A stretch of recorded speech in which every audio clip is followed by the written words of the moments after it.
Maghaharap naman muli mamaya ang Gilas Pilipinas at Iran sa isang exhibition game. Malalaman na rin ang inaabangang 14-man lineup ng pambansang koponan na isasama sa training camp sa Europe. Si Mark Pingris may mabigat na mensahe sa pagpili ng mga player. Alamin kung ano ito sa pag-aksyon ni Lynn Olavario.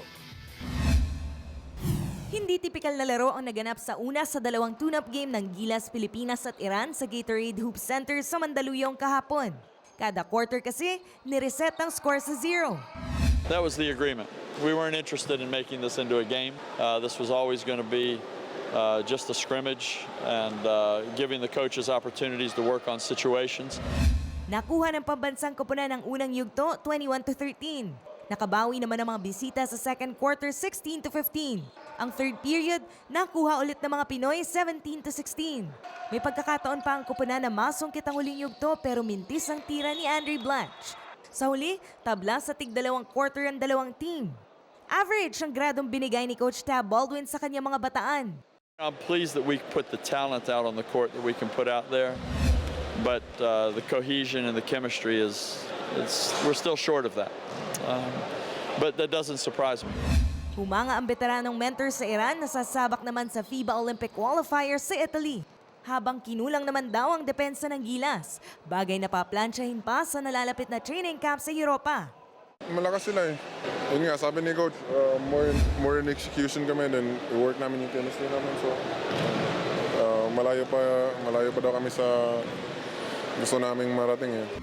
Naglaro ang lahat ng miyembro ng pool maliban kina Marshall Lassiter at Jeff Chan na parehong may iniinda at Moala Tautua at Kiefer Avena. Maghaharap muli ang Gilas at Iran mamayang gabi sa Smart Araneta Coliseum at asahan daw na magiging mas dikdikan ng laban.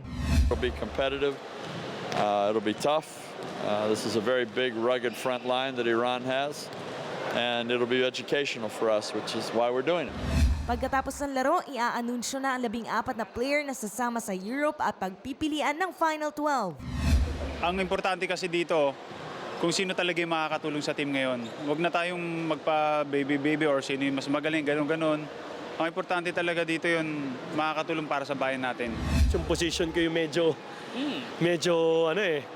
marami, tsaka medyo alanganin, di ba? And I know that. I'm working hard para wala rin talagang masabi. Para mapakita ko rin sa mga bata na nagtatrabaho din ako. Diba? Hindi porke veterano ako dito diba? Mapapanood ang laban ng Gilas at Iran mamaya live alas 7 ng gabi sa TV5.